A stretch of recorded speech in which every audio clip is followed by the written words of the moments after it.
किसी गांव में एक भोला नाम का लड़का रहता था। वो बहुत ही ज्यादा भोला था। उससे कोई भी बेवकूफ बना सकता था।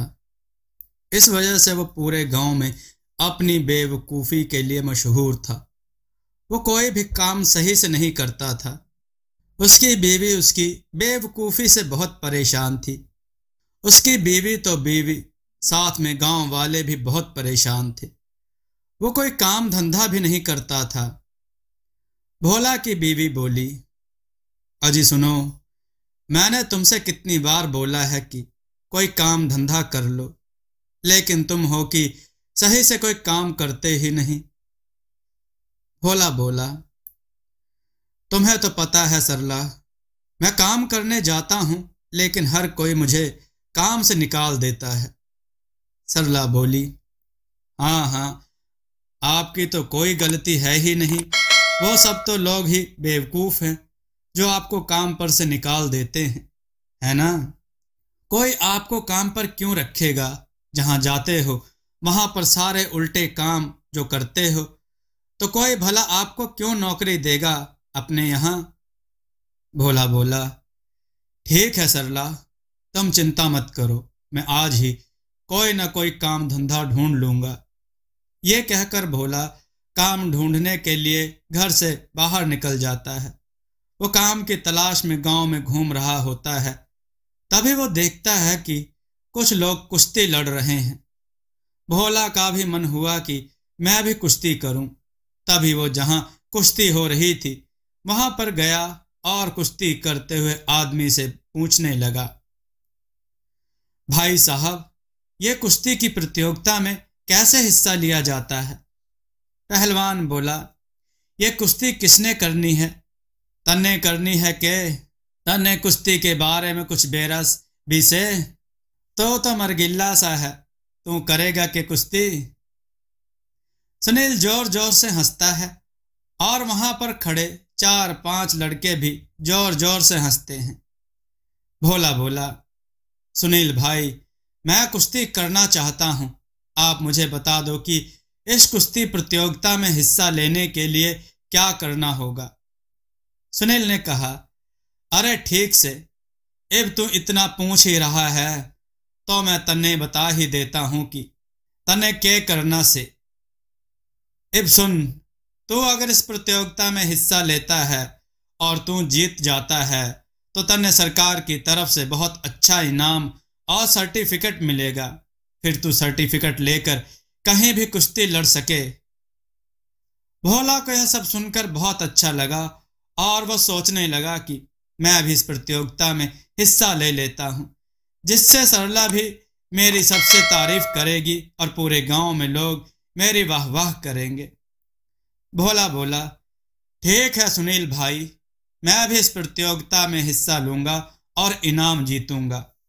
भोला भी कुश्ती प्रतियोगिता में हिस्सा ले लेता है और कुश्ती प्रतियोगिता का दिन भी अब से 20 दिन बाद का तय हुआ।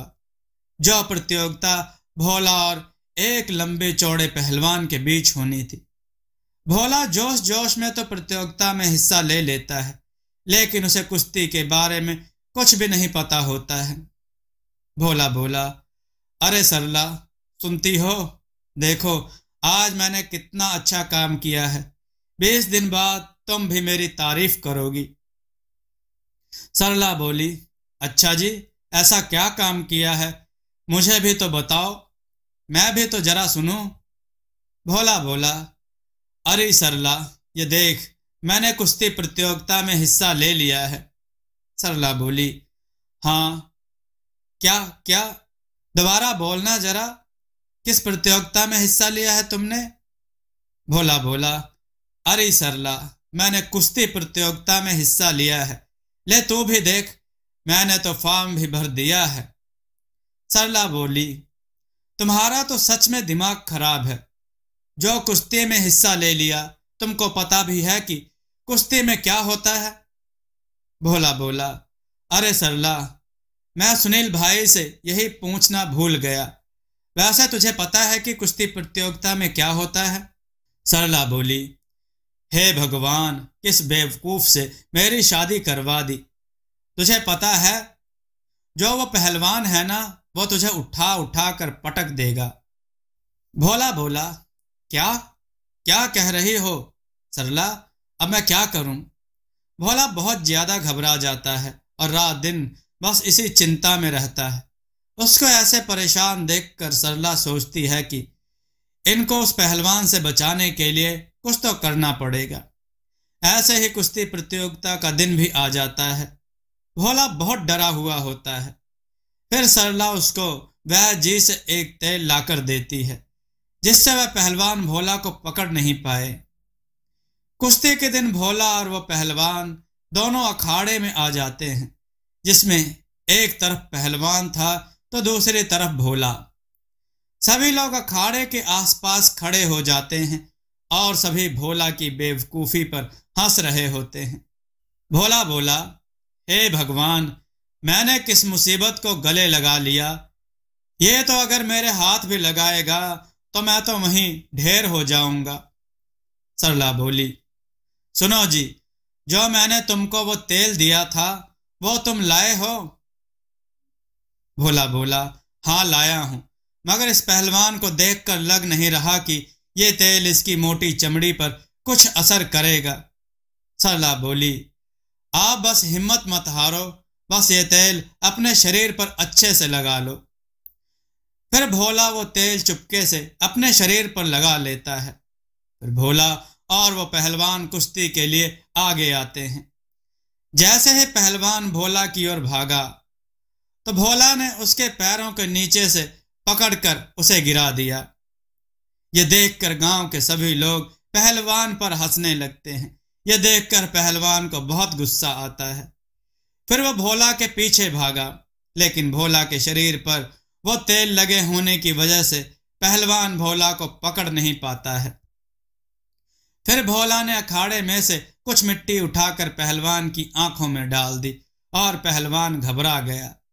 पहलवान फिर भोला को पकड़ने आया तो भोला उसके सर पर चढ़कर उसे गुदगुदी करने लगा और इस तरह भोला से परेशान होकर पहलवान अखाड़े से बाहर हो गया और फिर भोला यह कुश्ती प्रतियोगिता जीत गया। फिर सभी गांव वाले भोला की वाहवाही करते हैं। भोला फिर समझ जाता है कि कोई भी काम जोश जोश में नहीं करना चाहिए। भोला बोला, धन्यवाद सरला, अगर तुम आज मेरी मदद नहीं करती तो पता नहीं है पहलवान मेरा क्या हाल करता। मैं आज के बाद कभी कोई काम बिना सोचे समझे नहीं करूंगा। सरला बोली, अरे जी, अगर मुसीबत में मैं आपकी मदद नहीं करूंगी तो फिर कौन करेगा? उस दिन के बाद से भोला कोई भी बेवकूफी वाला काम नहीं करता और फिर वो दोनों पति पत्नी खुशी से रहते हैं। बेवकूफ भोला की एक और कहानी। किसी गांव में भोला नाम का एक व्यक्ति रहता था, जो अपने सीधेपन और भोलेपन के लिए मशहूर था। भोला का दिल बहुत साफ था, लेकिन उसका दिमाग कुछ धीमा चलता था। भोला की शादी गांव की सबसे सुंदर लड़की सरला से हुई थी। सरला तेज तर्रार और समझदार थी, लेकिन कभी कभी उसे अपने पति की मासूमियत और बेवकूफ़ी पर गुस्सा भी आता था। भोला अपनी पत्नी से बहुत प्यार करता था और उसकी हर बात मानता था, लेकिन भोलेपन के कारण वो कई बार मुसीबत में भी फंस जाता था। भोला एक किसान था जो दिन भर खेतों में मेहनत करता और जो भी कमाता था ईमानदारी से घर लेकर आता था, लेकिन उसका सीधापन और भोलेपन की वजह से कई बार लोग उसे बेवकूफ बना देते थे। कभी कभी वो सौदा करते वक्त नुकसान कर बैठता तो कभी कभी अपनी बातों से दूसरों का मजाक बन जाता। सरला उसकी इस आदत से परेशान रहती थी। वह चाहती थी कि भोला दुनियादारी समझे और चालाक बने, लेकिन भोला को उसकी बातें कभी ठीक से समझ में नहीं आती थी। एक दिन सरला ने भोला से कहा, तुम्हें अब सीखना होगा कि किस तरह से मोल भाव किया जाता है, नहीं तो हर बार नुकसान करोगे। अगले दिन भोला को बाजार जाना था तो सरला ने उसे समझाया कि उसे चीजों का सही दाम लेकर आना चाहिए। भोला ने उसकी बात ध्यान से सुनी और मन ही मन ठान लिया कि इस बार वो बेवकूफ नहीं बनेगा। बाजार पहुंचकर भोला ने एक दुकान पर सब्जी खरीदी। दुकानदार ने कहा, यह 20 रुपए किलो है। भोला ने सोचा कि मोल भाव करना चाहिए, लेकिन कैसे? वह बोला, मुझे यह सब्जी 50 रुपए किलो चाहिए। दुकानदार हक्का बक्का रह गया और खुशी खुशी भोला को सब्जी 50 रुपए किलो में दे दी। भोला खुश होकर घर लौटा और सरला से बोला, देखो आज मैंने मोल भाव करके चीजें खरीदी हैं। सरला ने जब यह सुना तो वह सिर पीट कर रह गई। उसने भोला को फिर से समझाया, लेकिन भोला की समझ में यह सब नहीं आ पा रहा था।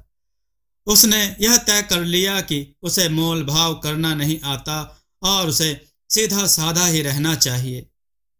एक दिन सरला ने भोला का मजाक उड़ाने के लिए कहा, भोला तुम कितने बेवकूफ हो, तुम्हें तो समझ में नहीं आता कि मुसीबत के समय चुप कैसे रहना चाहिए। भोला ने पूछा, अरे वो कैसे? सरला ने कहा, जब भी कोई तुमसे कुछ पूछे तो बस चुपचाप सिर हिलाना। भोला ने सरला की बात मान ली और उसी दिन एक सेठ का सामान पहुंचाने के लिए शहर चला गया। सेठ ने भोला से पूछा, तुम्हारे पास मेरा सामान है?